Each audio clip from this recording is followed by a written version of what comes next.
ಈಗ ನಮ್ಗೆ ಎಲ್ಲರಿಗೂ ಗೊತ್ತ ಟೈಟಾನಿಕ್ ಸಿಕ್ಕ ಐಸ್ಬರ್ಗ್ ಡ್ಯಾಶ್ ಆಗಿ ಮುನುಗ್ಪ ಅಂತಂದು. ಬಟ್ ಇದ್ರ ರಿಲೇಟೆಡ್ ಒಂದು ಕಾನ್ಸ್ಪಿರಸಿ ಥಿಯರಿನೂ ಐತಿ. ಅದೇನಂತ ನಾನು ನಿಮ್ಗೆ ಹೇಳ್ತೀನಿ. ಆ್ಯಕ್ಚುಲಿ ಟೈಟಾನಿಕ್ ಶಿಪ್ಗೆ ಫಂಡಿಂಗ್ ಮಾಡಿದ್ದು ಯಾರು ಅಂದ್ರೆ JP Morgan ಸ್ಟಾರ್ಲಿಂಕ್ ಅಂತ ಒಂದು ಕಂಪ್ನಿ ಇತ್ತು. ಅದು ಇವರಿಗೆಲ್ಲ ಪ್ರಾಪರಾಗಿ ಫಂಡಿಂಗ್ ಮಾಡಿತ್ತು. ಆಮೇಲೆ ಮೇಜರ್ ಫಂಡಿಂಗ್ ಐತಿ ಗೈಸ್, ಸಣ್ಣ ಪುಟ್ಟ ಅಲ್ಲ. ಸೊ ಆ ಟೈಮ್ದಾಗ ಕಾಂಪಿಟೇಷನ್ ಆ್ಯಕ್ಚುಲಿ ಭಾಳ ಇತ್ತು. ಆಮೇಲೆ JP Morgan ಭಾಳ ಕ್ರೂರೆಸ್ಟ್ ಬಿಸ್ನೆಸ್ ಮ್ಯಾನ್. ಆ್ಯಕ್ಚುಲಿ ಅವ್ರ ಕಾಂಪಿಟೇಟರ್ ಅಂದ್ರೆ ಅವ್ರಿಗೆ ಆಗ್ತಿರಂಗಿಲ್ಲ. ಅವ್ರ ಕಾಂಪಿಟೇಟರ್ಸಿಗೆ ಕರ್ಸಿದ್ರೆ ಅವ್ರೇನಂದ್ರೆ ಹಳೇದೆಲ್ಲ ಮರ್ತು ಬಿಡೋನು, ನಾವು ಒಂದು ಹೊಸ ಜರ್ನಿ ಸ್ಟಾರ್ಟ್ ಮಾಡೋನು, ಕೊಲ್ಯಾಬ್ ಆಗಿ ಕೆಲಸ ಮಾಡೋನು ಹೊರಗಡೆ. ಸೊ ನಾವು ಟ್ರಿಪ್ ಪ್ಲ್ಯಾನ್ ಮಾಡೋನು ಶಿಪ್ಪಿಗೆ ಬರ್ರಿ ಅಂತಂದು. ಸೊ ಶಿಪ್ಪಿಗೆ ಕಾಂಪಿಟೇಟರ್ಸ್ ಅವ್ರವ್ರ ಫ್ಯಾಮ್ಲಿಗೆ ಕರ್ಕೊಂಡು ಎಲ್ಲ ಬಿಸ್ನೆಸ್ ಮ್ಯಾನ್ಸ್ಗಳು ಬಂದರು. JP Morgan ಹೋಗೋರಿದ್ರು ಆ ಶಿಪ್ದಾಗ.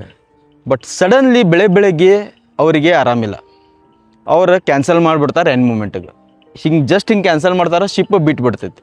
ಆಮೇಲೆ ಹೋಗ್ತಾ ಶಿಪ್ ಕ್ರ್ಯಾಶ್ ಕ್ರ್ಯಾಶ್ ಆಗಿ ಮುನುಗ್ಬಿಡ್ತೆ. ಒಳಗೆ ಲೈಫ್ ಬೋಟ್ ಏನಿರ್ತಾವಲ್ಲ ಅವು ಕಮ್ಮಿ ಹಾಕಿದ್ರು. ಆಮೇಲೆ ಇದು ಬೇಕಂತ ಕಮ್ಮಿ ಹಾಕಿದ್ರು ಅಂತಾರೆ. ಅವ್ರಿಗೊಂದು ಹಿಸ್ಟ್ರಿ ಕ್ರಿಯೇಟ್ ಮಾಡೋದೈತಿ, ಇದು ನಾನ್ ಸಿಂಕೇಬಲ್ ಶಿಪ್ ಅಂತಂದು ಕಾನ್ಸ್ಪಿರಸಿ ಥಿಯರಿ ಐತಿ ಗೈಸ್. ಎಲ್ಲೊಂದು ಕಡೆ ನೀವು ಡಾಟ್ಸ್ ಕನೆಕ್ಟ್ ಮಾಡಕ್ಕೆ ಹೋದ್ರಿಪ್ಪ ಅಂದ್ರೆ ಇದು ರಿಯಲ್ ಅನ್ಸಕ್ಕೆ ಸ್ಟಾರ್ಟ್ ಆಗ್ತೈತಿ.